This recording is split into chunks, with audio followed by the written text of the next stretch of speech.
This is John Paizis, and we are here at the Break It Down show.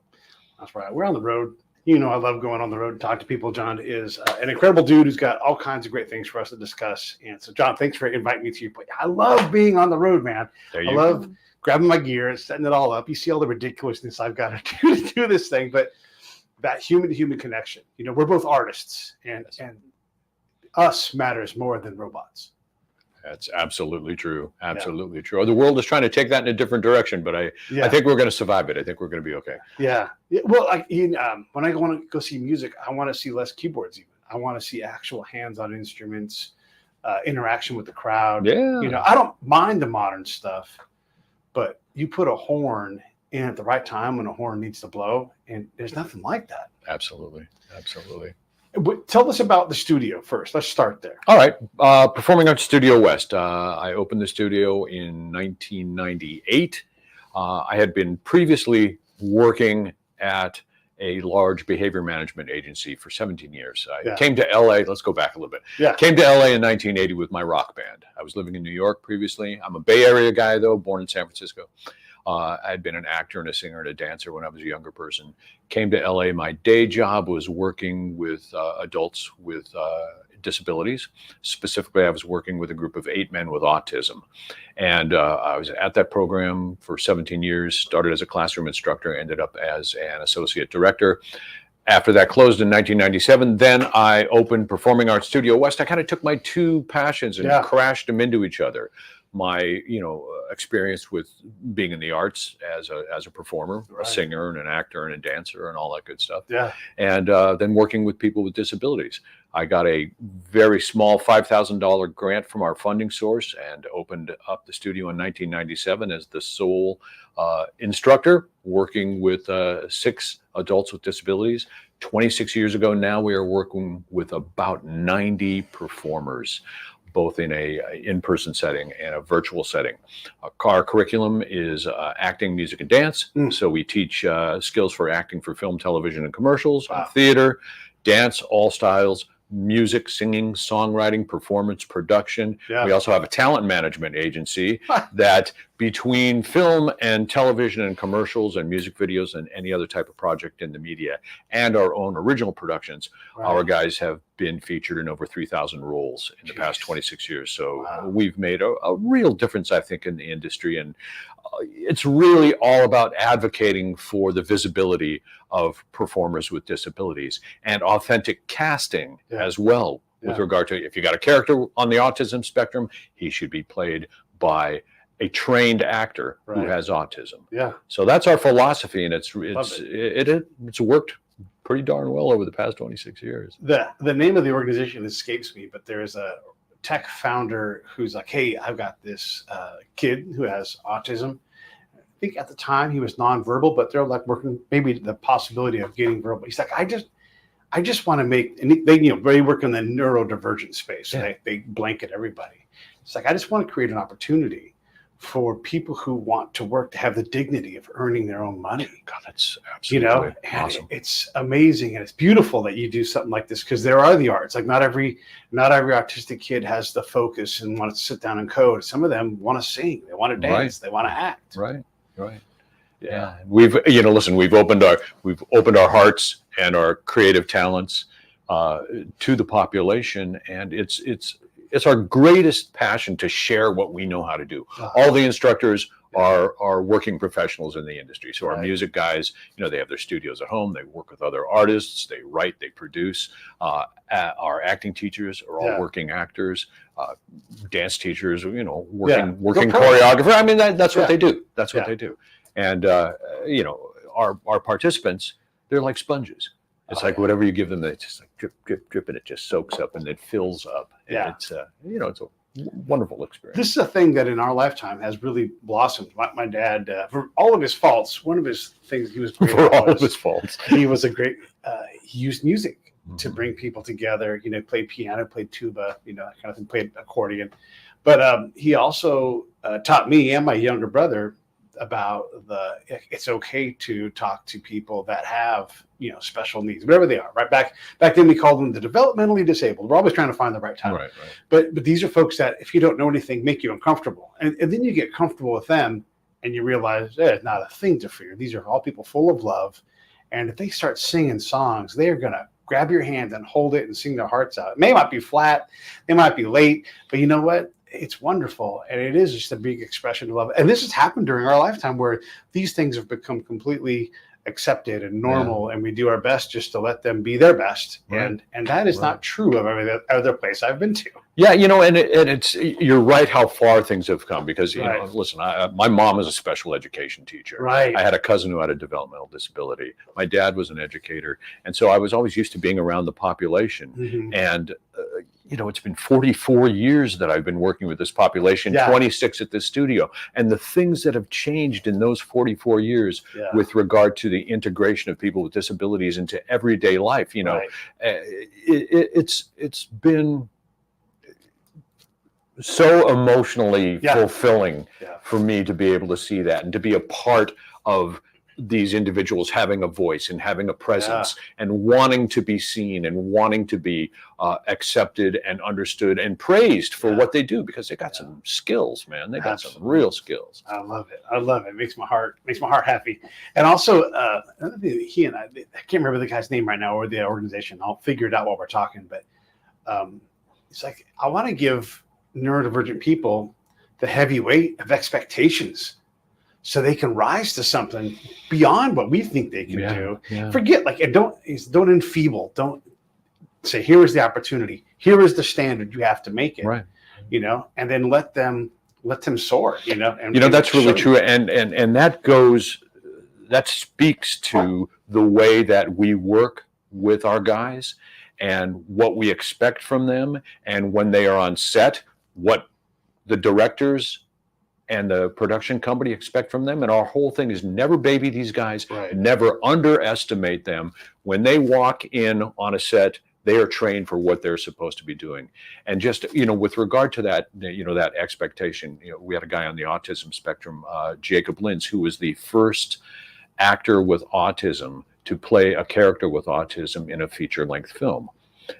Nathan's Kingdom, if you ever have a chance to see it, it's amazing. It's all over the place right now. I mean, it did the film festival thing and theatrical release a number of years ago, but it's a wonderful film.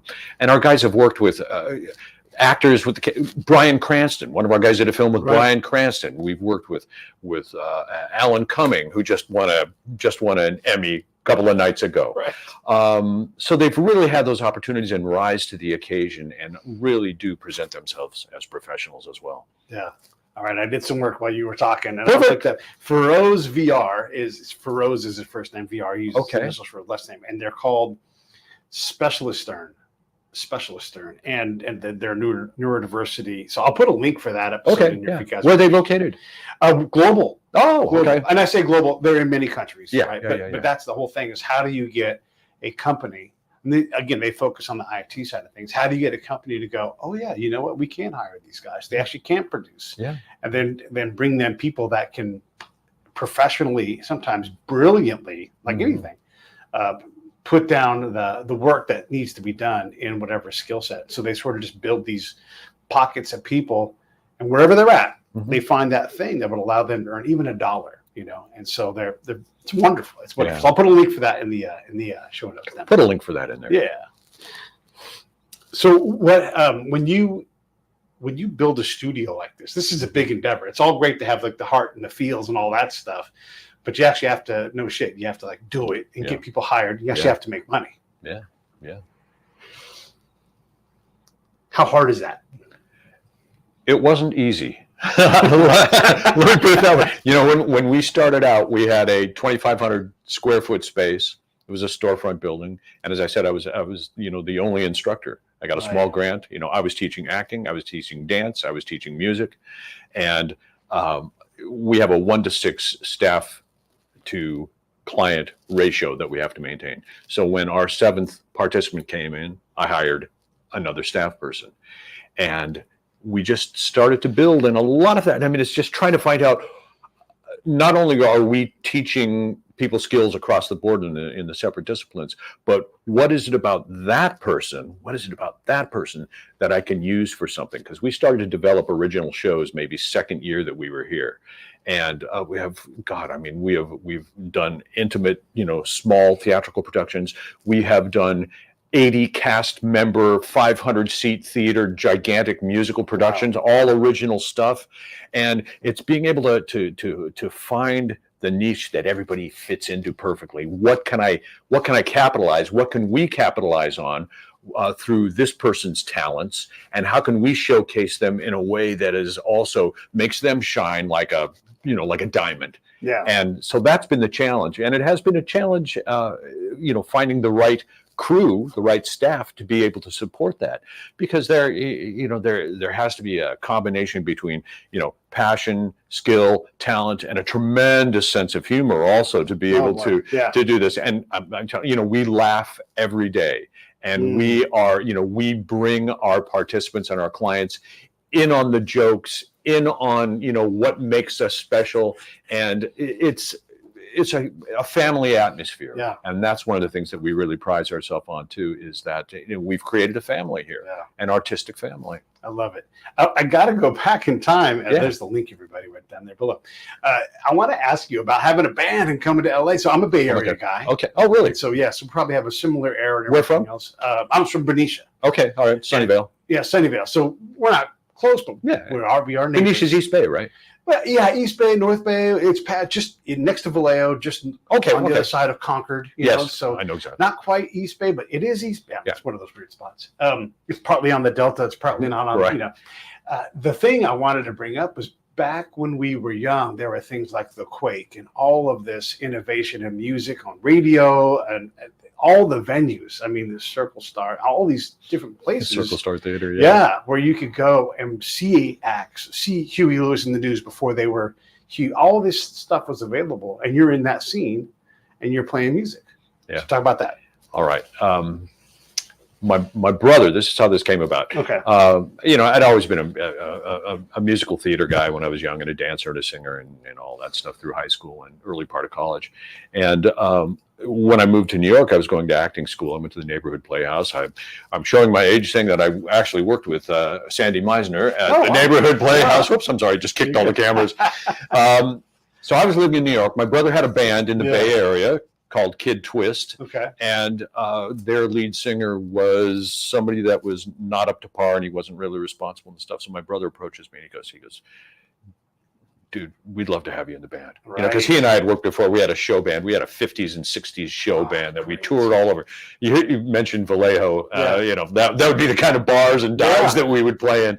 Yeah. But so he said, you want to do the band thing. Because you meet our other writer and our lead singer, and so I said, but I don't want to stick around in the Bay Area. Let's go down to LA. If we're going to do it, let's do it. Let's go to LA. Yeah. So in June of 1980, I think it was June of 1980, I came out to California, and we met with the other guys in the band and said, this is going to work out. In September, we all moved down to LA, and we just started, hitting the club scene. Started out with doing covers just so we could make some bread. Yep. And but ended up with not the greatest management in the world. And it was a tough scene back then. We're talking about 1980 and 81. So, there was still all the new wave thing and going on, and we were trying to find our style. And and we had a pretty good following. We had we got a management team. We got a contract with a D-level label that put out an EP for us. But it was the experience of being able to do that and being in the freaking trenches that was more valuable than anything else. Yeah. And we stuck with the band for 5 years. It was 5-year endeavor. At that point, it's just going, okay, do I want to keep on doing this? Yeah. I was like, I think I was maybe 31 at that time. And I'm saying, I'm not so sure I want to do this. It's not really going the direction that we wanted to go. So bam, I jumped back into the acting thing and started going on auditions. But the music scene was great and crazy back then. I mean, it was crazy because you not only did you have punk and new wave, you also had like the heavy metal, and then it's like that rocker. All of that was happening. Yeah. Sunset. It was all still going on. Right. And by the way, I'm a tower guy. I used to work at Tower. Okay. Right? So all these things go together, you know, Yeah. where you like you could go and part of your job as a band is to go be in Tower and meet person. Right. Because Elton John goes to Tower. You know, all these people go to Tower. You never know who you're going to meet. So all of that stuff is happening in LA at that time. Yeah, it was a wonderful experience, I got to say. Yeah. You know, and all of that is the type of thing that I would bring to this. Yeah. You know, I mean, I play bass, I play guitar, I play keyboards. Our other music teachers are way more accomplished than me. I just did what I could do to get by. But you know, singing and songwriting were really part of what I was doing, and I would use that to create original musicals. We did a musical here at the studio called "Kick Me When I'm Down, I'm Dead," and it was about a washed-up rock star who was trying to make a comeback, and at his release party for his new album, he gets electrocuted. No. and it looks like a murder, so it turns into a murder mystery. So the ghost of this dead rock star is, you know, walking among the other artists on the label because it was a release party, the management, there's caterers, there's cops and detectives. And, you know, it turns into this great love story and a comeback story. And he actually gets revived by the love of a woman. He decides he's got one foot in the grave and one foot in reality. And it's the love of another one of the artists that was on the label. She was a takeoff on Dolly Parton. Okay. And her name was Golly Pardon Me. So Golly was in love with him and he was in love with her. And so I brought him back. And but that's, you know, one of many productions that we've done over the years. But that Look at the Greek guy doing a Greek tragedy. Yeah. That's funny. Hilarious. That's so funny. great. Yeah, it's a wonderful life. And I get to talk to a lot of artists who are at this level, like where you guys have figured it out. And you're like, I know how to do this. We're stable. We're going to make it. But when does that happen for you? Like, what does that look like? Because like you said, this is not easy, right? Yeah, you know, and it's had its ups and downs. You know, I mean, we were kind of on a pretty consistent rise, you know, and especially with, you know, a lot of the work we were getting for our guys. And, you know, we're state funded. And so we have to maintain a certain, you know, number of people to fill the seats to be able to get paid on a daily basis for their attendance. And, you know, and that goes up and down over the years. And the pandemic came along. Oh my gosh, We did, you know, we jumped from, you know, fully in-person classes, you know, 3 classes per day, acting, music, and dance all year round. We take off for the holidays, creating original shows, to being under lockdown. I mean, they closed down adult day programs for 2 years. Jeez. For 2 years. Right. And so we had to pivot from in-person services to online services and Zoom classes. We did that within about a week. Yeah. And so we had those, you know, classes up and running, and we were closed for that period of time. And the biggest transition was coming back. You know, how do we get back? How do we reintegrate for people that are now used to working at home? Yeah. Those people staying at home and working, those people wanting to come in. So we are, you know, we're still building our way back up, but we have a great combination now of in-person, you know, services. We have maybe 30, 35 people per day, and we have about an equal amount of number of people working from home, taking advantage of the online classes we have. And then we have you know, we have our own YouTube channel, and there are, you know, 3,000 classes on there, and shows that we've done, and clips from things. And so, you know, there's a lot of content for people to be able to, you know, ingest. Yeah. And just, if you guys are looking right down below my face, that's the link you'd want to go to check out the studio. So what's your pitch for the studio? Or someone who was like, oh, we've got someone in our life who'd love to act, and they're a neurodivergent or they're autistic, whatever it's going to be. What's your pitch? The pitch is, if you are interested in exploring your abilities, again, whether you want to act or be a musician, be a singer, be a dancer, or a combination of things, because we always feel like each one of the disciplines in the arts feeds the other discipline. Sure. So come down, take a look at our website, contact us. If an individual is receiving services from one of the, you know, local regional centers in the greater Los Angeles area, contact your service coordinator or call us and have, you know, set up an interview, set up a visit, because it's when people come down, and I'm talking about individuals with disabilities or people who don't have disabilities. Right, they right. come down, they take a look at what they do, they see what's going on in person, and they're not the same person after they leave. You know, we put something into their head. And you said something previously about, I think, about familiarity. Yeah. You know, it's becoming familiar with the population and not being afraid to it's just understanding that these people are people. Yeah. They are people. They have, they're adults with adult ideas, adult desires, adult goals. And so whatever somebody's passion is, we're here to help support that. Yeah. And it ain't bad working in film and television too, I'll tell you. Every once in a while you might get something in a good listen, we had a guy that was he was a regular on a television series for 5 years. Wow. This guy made more money, you know, per week than I would make in a month. Yeah. And he did that for 5 years, and we supported him on set. Bam, bam, bam. We'd get up first thing in the morning, go to set, you know, and it's been a tremendous, tremendous ride. I want to add one more thing because you're talking about this. So a thing that I picked up through my dad and my experience and everything else is when you encounter someone who's special and have some kind of adaptation they have to use to get through life, let them guide you on when they need help. Don't grab the spoon for them. Don't read a thing. Let them do it and let them struggle a little bit, you know. And if they want to struggle less, they'll let you know. Yeah, you know. Well, that's a great point, man. Yeah. How do you manage that here? And how do you manage what expectations are like for professional actors? They're going to get paid professional pay. So they've got to be able to go on set, and they need to know how to behave. The set needs to know how to handle them in terms of what they need. There's a lot there. How do you teach them to communicate? Because a lot of these folks aren't great communicators, right? Like person to person.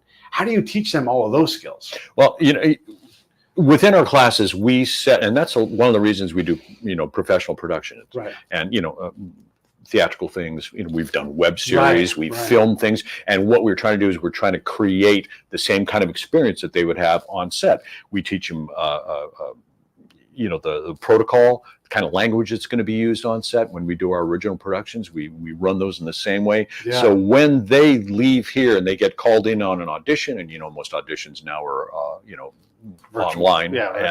And so we have one of our coaches work with them on the audition. If they get called into the office for you know, to meet or to do a chemistry read with somebody, we go with them. We go on set with them and support them in any way that we can. And we're there to let the, you know, the director know, we will help you get what you need out of this guy. Right. If he's, you know, don't be afraid if he's not hitting it, you know, if he's not making it, don't go, okay, well let's move on. No, it's like, you know, screw that. We don't want to do that. We want it to be exactly what you want. And we are there. And because we've worked with these guys and we know their personalities, you know, we can, you know, get with the director and go, what do you want? You know, what do you want? Is he delivering? If not, I will get it for you. We will make sure. I hope that answered your question. I get a little long-winded. No, that's great, because these are the things you don't think about. And I love these things about my show is that we can dive deeper. It's like, oh, it's a beautiful thing to hire someone who's got autism. Yeah, but hold on a second, you know, who's going to stand up for them? How do they learn to stand up for themselves? You know, and whatever, all of these things, these are the things that matter, you know, and when they get an agent, it's like, oh, well, hold on. We're not just going to pay this person, you know, pennies on the dollar. We got to pay them legitimate. All of these things go into, you know, the beautiful thing that you do is like not only give these opportunities, but make them professional grade and make sure there's a standard for them, for us, for everybody involved. You know, there's almost nothing more satisfying. You know, we had a guy do a guest shot on a show called Saving Grace, where Holly Hunter was the lead, you know, Academy Award winner Holly Hunter, you know, and almost nothing more satisfying than watching one of our guys rise to the level performance-wise to be able to not get left in the dust by somebody who is, you know, at the top of their game. And at the end of the day, when they're wrapping, you know, seeing the appreciation of the directors and the producers and the cast, and just, you know, we have never had a negative experience on set, and you know, that's thrilling to us. That's thrilling, and really is a shot in the arm for the industry, just to say, you can't be afraid of these guys. You know, authenticity is what is, you know, the key. It's And I have to imagine seeing someone like Helen Hunt. What that made me think of was when James Corden is doing car karaoke with Adele, and he hits the harmony above her, and she goes, she looks, what? I didn't realize, and then she knew that his game was able to be there with her. Yeah. I'm not going to say he outsings Adele, but he understands that role, right? And so to do that same thing, I mean, I was proud for James. Yeah. Imagine you have someone that no one ever expects to be an actor stepping up and acting with and having that back and forth with Helen Hunt. The Holly Hunter. I'm sorry, Holly Hunter. Holly Hunter. Right, sorry. Apologizes. We apologize, Holly. If I can give another example of that, and this is, we did a film a number of years ago called Wakefield with Bryan Cranston. Bryan Cranston, who blows my mind in every single thing he does. Yeah. And there was a scene where, he plays a man who kind of just walked out of his life away from his beautiful wife, played by Jennifer Garner, and his two beautiful daughters, and he disappears. He was like a New York stockbroker, high profile guy. And he just had this mental break. So where does he disappear to? The attic above his own garage in his house. And he lives there for almost a year, spying on his family, going out at night and eating out of people's garbage cans, growing his beard out to here, just has this complete break. Yeah. So there's a scene when one of our guys who played a young man with Down syndrome, Isaac Leva, who also worked with Alan Cumming in another film. So this kid's done two really, really strong films. Well, there's a scene where he goes up to the attic for the first time where Cranston's character is hiding out. And, the directions from the wonderful, the director, she was saying, okay, Isaac, I just want you to go in and kind of look at everything that's around. And, if you have any kind of reaction to this, but, you're going to see the baby carriage and you see this old baseball glove or whatever the hell it is. Right. And so, we did a walkthrough, and I said, okay, you want to stop here, you want to stop here, you want to stop here and look at this.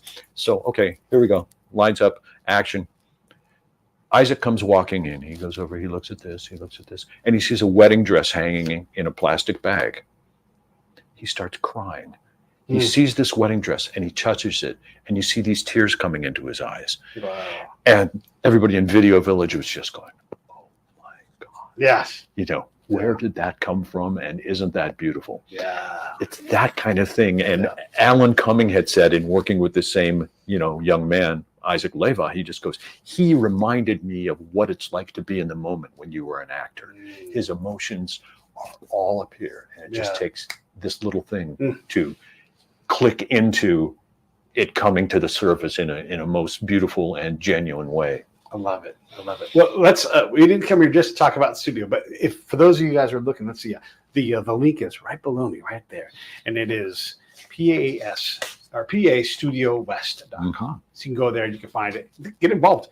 All right. So I want to talk to you about the book. So maybe hold it up and then we'll talk about what it is. Let me know when it's positioned beautifully. There you go. Down a little bit. Perfect. Yeah. Ladies and gentlemen, this is Mother Goose Reanimated. Yes. This is a project that Performing Arts Studio West has been working on for 10 years. Wow. It's this entity of it, this portion of it, because it's only a portion of it, is a 185-page full-color coffee table art book that has taken 12 traditional Mother Goose rhymes represented by a traditional type of illustration done by an illustrator and animator named Rachel Capito, who's on the autism spectrum. So that's wonderful that, we have that connection as well.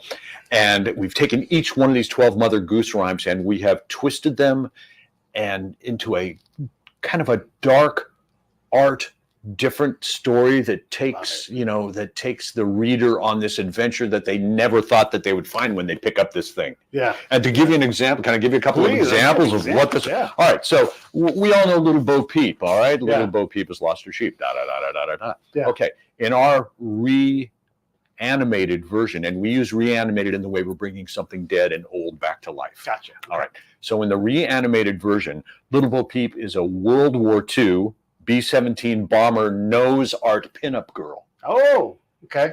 Yeah.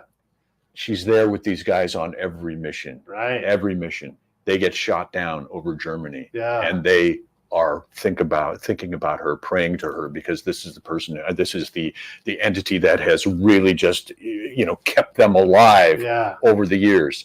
And so she is watching her flock. All right. Humpty Dumpty, who we're all familiar with, is now depicted as a patient in a 19th century insane asylum. Oh, yeah.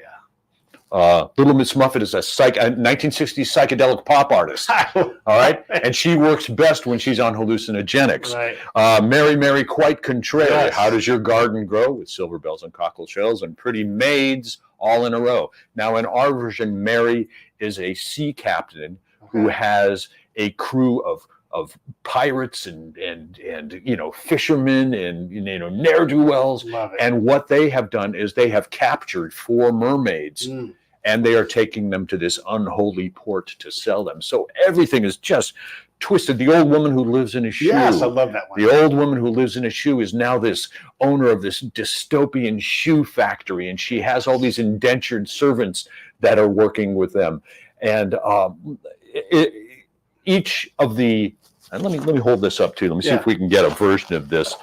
Sure. Each one of the rhymes in its new entity has a short bit of prose that goes on with this. So it tells the story. It sets up what the story is. Nice. I'm trying to find one that will be lovely to look at. While you do that. Yeah. Hey, this is the Break It Down Show. All you got to do is go to breakitdownshow.com, go to that PayPal link, push that, invent your own subscription. You want to go out to lunch with me? Throw it in there.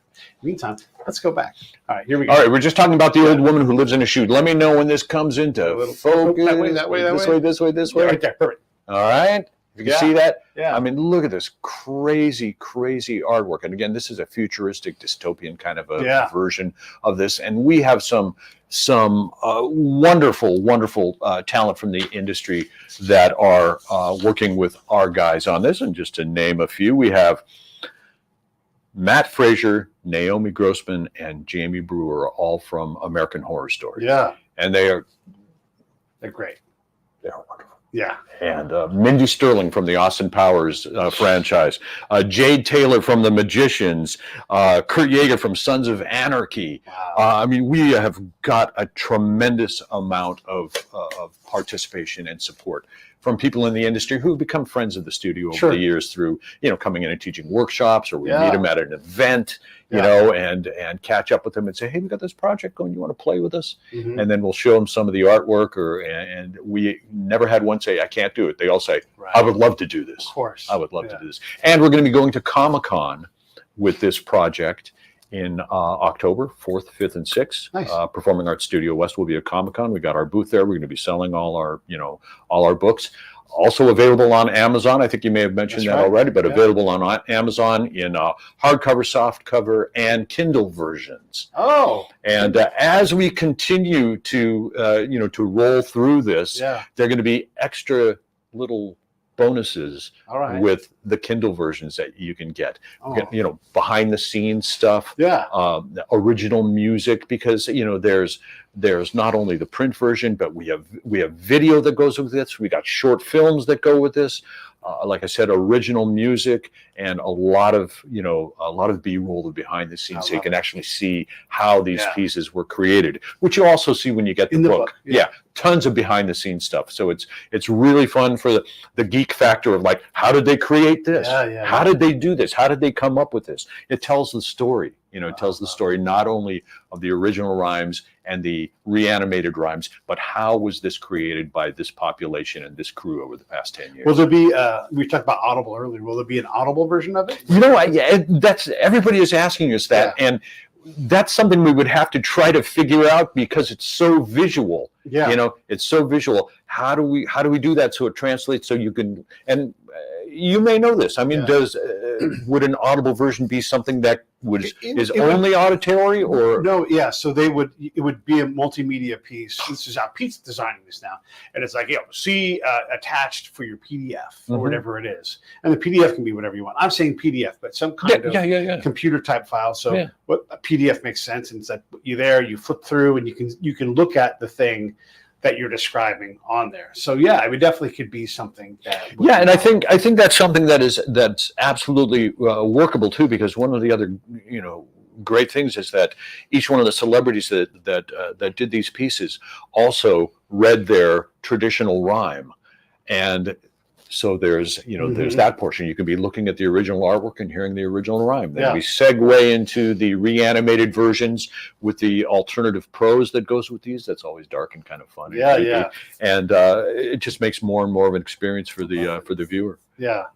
Why you were talking about how like challenging these things are. Why on earth did you do this to yourself? I mean, well, you know what, Pete, we had a good amount of success with getting our guys working film, and television and commercials and music videos, our original productions. We're going, well, what have we not done yet? Right. What haven't we hit? Yeah. And we're going, well, we haven't really done anything in print. And we've had some people go out for modeling jobs and print ads and stuff like that. And he said, well, what's another way to teach that skill? Right. Instead of just having somebody going, okay, you are at the table for Thanksgiving with your family and you're having a good time. Could you pretend to do that? Yeah. So we're just going, well, how can we make this, really fun and a little bit twisted? Because, everything we do here it's very adult oriented, very, age appropriate. Let us put it that way. Sure. We never want to, in any production that we do, dumb anything down. Right. We never want someone to see one of our shows and go, oh, well, that was a good show for people with disabilities. That's just like torturous. Or say something like, well, you really look like you were having a lot of fun up there. Yeah. Which is always a horrible compliment. Right. So we thought, okay, well, what if we took some of these rhymes and put them into stories that we could then bring so many people, into. I mean, God, we got some of these things where there's 30, 40, 50 people as background players within these reanimated illustrations. And, we started off very, very, very simply. Let's do something that, has maybe one character. We did Bo. I think little Bo Peep was the first one. And she ended up being the the nose art girl. But God, I mean, look at this beauty. And this was one of our participants, Tiana Fazio, on the autism spectrum, and she's a gorgeous young woman. And being able to take each one of our guys and saying, we can plug you in here. Right. You can be playing a pirate. You can be playing, a dead body coming up from the grave to grab onto a mad priest who is riding on a horse. So it's being able to identify and plug people into what really works, and just the passion for doing something new all the time is what we love to do. Who came up with the concept of this whole thing? You. That would be me. I'm guilty. Right. I'm guilty. So what we would do, and I'm glad you asked that, because there was the process of, okay, well, choosing the rhymes. All right, let's choose the rhymes. All right, so we tried to get mostly things that were familiar, but things that would also be very visual as well. And then I would sit down with Chardell, who you met earlier, and Chardell's already published like 25 books with in dark art and fantasy and that type of thing. He is Eben Rawl. All right, that is his author name. So so we would sit down and go, okay, we got ideas for this. What do we want to do? What do we want to do? We start kicking around ideas, making sketches, coming up with concepts. One great transition that happened was that we wanted to do Hey Diddle Diddle, the Cat and the Fiddle, And so we're going, okay. Our first idea was going, it'd be hip to do like a kind of a Rat Pack era, early 1960s Hollywood pool party. And then you could have the cat, you could have this, you could have, it could be very, very hip. We tried our damnedest to get that thing working, and we just couldn't lock in on it. One of our participants at the time, her name was Raven, goth chick on the autism spectrum, visual artist, she would write and create, and she goes, the dish ran away with the spoon. She goes, what if you made the dish flying saucers? What if the dish was a flying saucer? Yeah. And the dish ran away with the spoon, and the cat and the fiddle. So we turned it into a story about a junk man who is out in his truck early morning before dawn, and he's picking up old chairs and, you know, silverware and dishes. And you see in the back there's a you know, they're driving through a field, and there's a, you know, a cow there. So anyway, the flying saucers are picking up all these things from the junk man's truck. So you have the cat is one of those old Felix cat clocks that used to be in the kitchen all the time. Yes. The spoon, you just silverware flying up. You see the cow jumped over the moon. You see the cow being sucked up into the beam of the UFO. And so we really would rely on not only, you know, us as you know, staff persons, but we would kind of mine the thoughts and ideas from anyone who was present at the time. What do you think? What do you think? Do you think this is going to work? And so that's how each one of these was created. And then I would write the alternative prose based on the illustration that Chardell would do. Right. So that's kind of that process. How has the community received this? I mean, it's one thing to say all these things, and there's, you know, look, I think it's all wonderful, right? But you have some mom who's like, I'm worried about my kid who's autistic. I'm worried about, and so let's talk about that's a great thing. Yeah. Okay. We did have a mom when we were showing her and her daughter, who attends the studio, is nonverbal but brilliant. Yeah. Brilliant. She is a songwriter. In fact, I just went to a gig of hers a couple of weeks ago. Wait, hold on a second. This is the part where you pay attention, because this is amazing stuff that they're going to do. You're talking about a girl who's nonverbal having a concert, and just as a great songwriter, right? Yeah. This is the norm that we're trying to talk about. Absolutely. It's so awesome. It really is. So Sarah Wright, if you look her up, I think she's got 3 albums up, but she's a nonverbal songwriter, and she you know, has to get other people to perform her music. But so we had just finished up The Old Woman Who Lives in the Shoe. And again, it's this dystopian thing, and Mindy Sterling is playing the overseer, and she's all dressed in leather, and she's got a whip in her hand, and you have, you know, 30 people playing the indentured servants, and, you know, guys going like this, and she's grabbing somebody's hair. And so we brought the mom in, and she's looking at this, and she's going, oh, she goes, this is kind of dark and scary. and our response was, yeah, it is, isn't it? That's why we like it. And that's why we like it. And I think the thing that is appreciated by not only you know, our participants, but the families of our participants, is that we don't baby them. We're just going, oh, well, we can't do this because it's too dark, or we can't do this because people will think that you know, people with disabilities shouldn't be doing this type of thing. But we would always get the permission, you know, of people. This is the idea. This is, and we do that with any audition. Yeah. You know, with any audition, the script comes in and it's a little bit, you know, it's a little bit edgy. We always talk to the person and their family member, if they have a family member who is involved in their decision-making process. Does this work for you guys? Are you good with even auditioning for something like this? Yeah. Yes, we are, or no, we aren't. You know, same thing with this book. We've got this idea. This is what the storyline is going to be. This is what we'll give you a mock-up of what the thing is going to look like.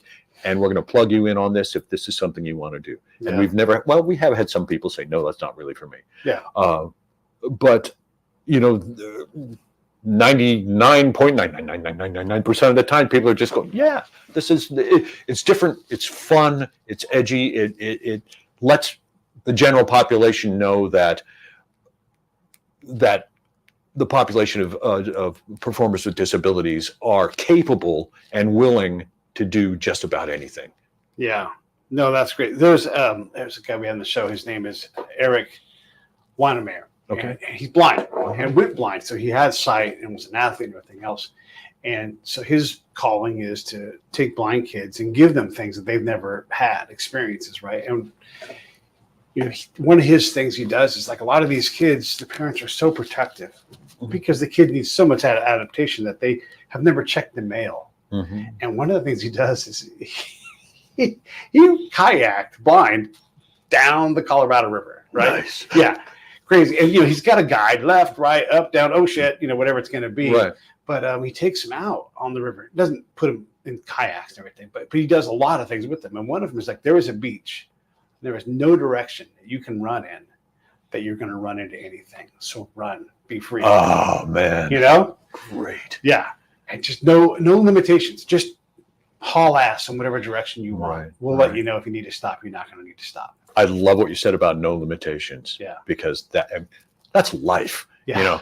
If I'm not going to say if you're not living your life that way, you're missing out on But if things. you've never lived it that way. But yeah, Yeah. I mean, the only limitations we have are the ones that we put on ourselves. I mean, Right. seriously. Yeah. Seriously. And there's nothing wrong with, I'm not putting parents in a bad spot. You've got to Of take course. care of your kid. It's all Yeah. your responsibility. It's hard, all that.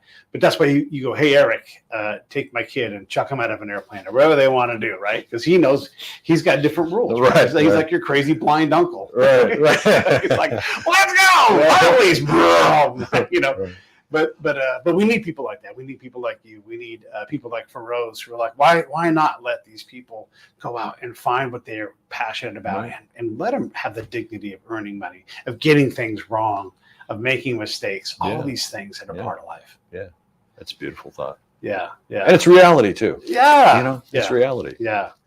It also gives you something back to someone, who is trying to care for someone to like realize, it is hard what you do.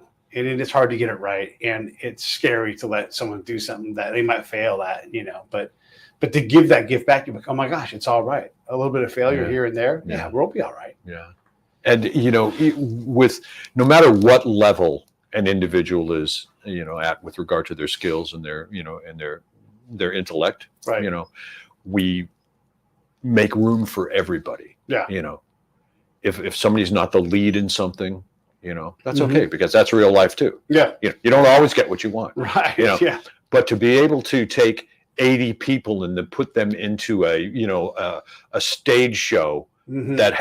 that's multimedia with with music and projections and Yeah. choreography and insane arrangements of Ah. music and dance and Yeah. costumes, and for every one of those people to involved to go, gosh dang it, I just did something amazing. Yeah. And to see a 500 audience member audience standing up and giving this rousing standing ovation. Yeah. How does that make a person feel Oh at the my end of the gosh. day? Yeah. It makes the performer feel like $1 million, and it makes the audience feel like $1 million. Yeah, it sure does. It makes me feel like I'm Just hearing about it. Yeah, and so it's the book, it's the productions, it's the classes here at the studio. All that stuff is your guys' method for taking these lives and enriching them. When you look back now, I mean, I know it's all worth it, but what are the gifts that you've been given by doing all this work? Whew.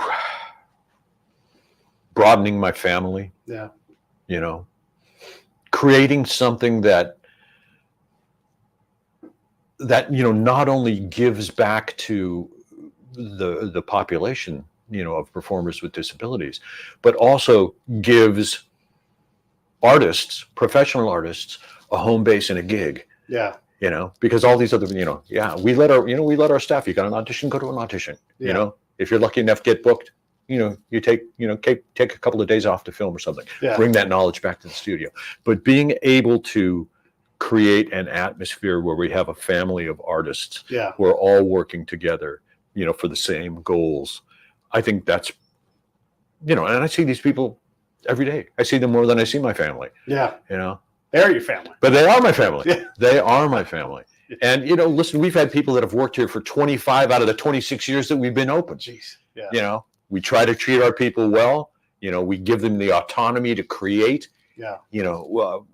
They teach on a regular basis, which is always, listen, is there anything better than a teacher in life? I go back, how did I even do this? It's because I had an amazing freaking drama teacher when I was in high school. I had an amazing teacher at a college level.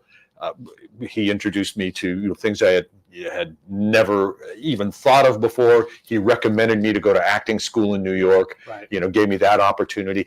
Every one of those little things builds and builds and builds and builds. Yeah, no, it is. And when you talk about teachers, I'm gone. I'm hearing everything you're saying, but I'm thinking about those teachers. I thought about my drama teachers, and one of them was this lady Miss Stump, and she retired, and then we got a new one, and so that's a whole different thing because their vibes are different. And she was like this, almost like a Sid Marty Krofft like character from like the '60s who pops in and is like, "It's like you're act," you know. What I mean? It's like, but it was wonderful, though. And gosh, talk about tolerant and free. You could do whatever you wanted, even if it was horrible, awful. That was part of the learning process, right? Yeah. Because drama, you have to figure out where your boundaries are, what you're good at. And you do that by pushing things and breaking rules. What can you get away with, man? Right. What can you get away with without hurting anybody? Yeah. I'm dying to ask you this question because, look, like all of us, I'm hard on the government. We're all hard on the government. But you have a very unique relationship where what you're doing is working and they want to support you. So, look, I'm not saying it's all bed of roses. Obviously, there's always challenges. Everything is work, right? But how is that relationship, and how has the state grown to appreciate what you're doing? It's interesting. In some ways, it's better with regard to, when I opened this in 1997. There wasn't really anything like it. Sure. This was not anything like it. We really pioneered something, and we used to have people coming in and going, "Well, I'm thinking about opening a program, someone like yours. Can I peek around, or can you give me your business model?" Yeah. And I'm just kind of going, "No, I don't think so right now." I said, "Well, we got something special, and we created it in a way that created something that's very, very unique." Sure. What has been positive is that the state agencies that we work with, the regional center system, Sure. There's 21 regional centers throughout California, like there's 21 missions. Yeah. But there's 21 regional centers in California, Yeah. and I think we work with 7 down here in the local area.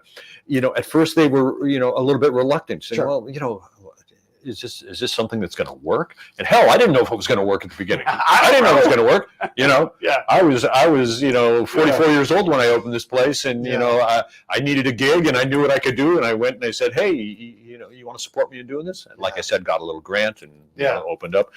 But some of the other things that have been challenging is because there are so many more options now for adults with disabilities. Yeah. Is to let the service coordinators, who are the people that put together the services for our population. Well, this will be your medical stuff. This will be your housing situation. This will be your job. This will be your day program. This will be your training. Is to let them know and keep reminding them that it's not all just about trying to get into showbiz. Right. It's about socialization. Sure. It's about learning all the wonderful things, communication, Right. chaining things together, from a beginning to an end to be able to get a result. Yeah. Developing listening skills, developing critical thinking skills, developing communication and socialization skills. So keeping that in mind as well, because again, we want to work with all levels of adults. Yeah. Right. I didn't even know if that answered your question. No, I think it does. But so the state has gotten better at learning what you do and providing the support that you need, because this is what we all want as taxpayers. Like, let's just show me a program that works. Yeah. Like right now we're trying to tear down a dam in Malibu. It's obsolete. I get that. And like, but first you have to get a spoon. You have to spoon out each little spoon bit of mud, and that mud's got to, like, oh my God, how long is this going to take? Yeah. You don't have that kind of program. I'm using the dam as an example, just because dams are hard. But this is something that my brief, like, what the hell are they doing over there? That's not real, but it is real. Here you are doing it, and you've been doing it. Yeah, that's neat. So congratulations on all of that. Oh, thank you, man. Is there anything you want to say in closing before we wrap this up? Join us at Comic-Con. Yeah. Come see us October, 4th, 5th, and 6th. Go on Amazon and pick up our book. I guarantee you're going to have one hell of a ride, reading through this. It's going to give you a great idea as to what this population can do. It supports our studio. It supports our performers. Right. It really supports society in showing them what our guys are capable of doing. Gives them a voice. Yeah. So, that's our deal. I'm going to come back to you one more time, but first I want to say the thing I always say. It's a book. It's not scary. Buy it. Matter of fact, buddy read. Buy one for a friend. This thing is, I thumbed through it already. It's gorgeous.